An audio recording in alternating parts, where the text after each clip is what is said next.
How are preparations going so far? Sa ngayon, talagang ready na kami sa kaming fight namin.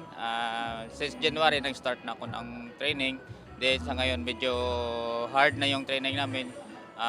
Yung last sparring ko, 8 rounds na. So baka next week, magiging 10 rounds na kami. And then following week, kuha kami ng 12 rounds.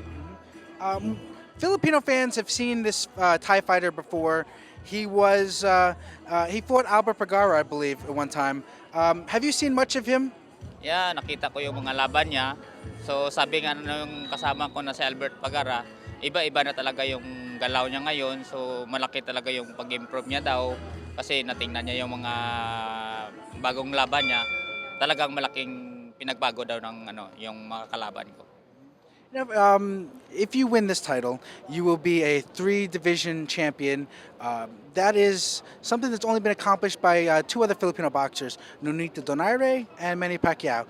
Would it be a great honor for your career to be included in that group among fighters who have won world championships in at least three divisions? Yes, siyempre masaya ako kasi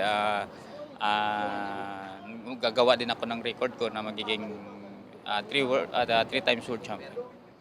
And one fighter whom you had spoken about wanting to fight recently was Roman Gonzalez, and we saw he just had an upset loss. Some people felt he won, some people felt it was the right decision. He was knocked down in the first round by a Thai fighter. What are your feelings about Roman Chocolatito Gonzalez's most recent defeat?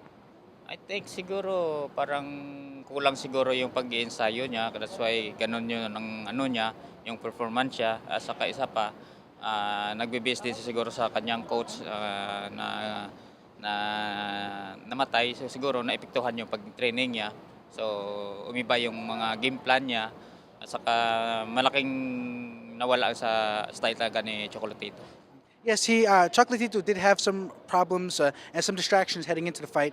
Do you think that that would be a fight that still would entice you to eventually fight Chocolatito Gonzalez, even though he did lose? Or are there other fighters whom you'd like to fight, who you think would enhance your legacy better? Like other fighters, would you still want to fight Chocolatito Gonzalez? Yeah. Besides Gonzalez, who else would you want to fight?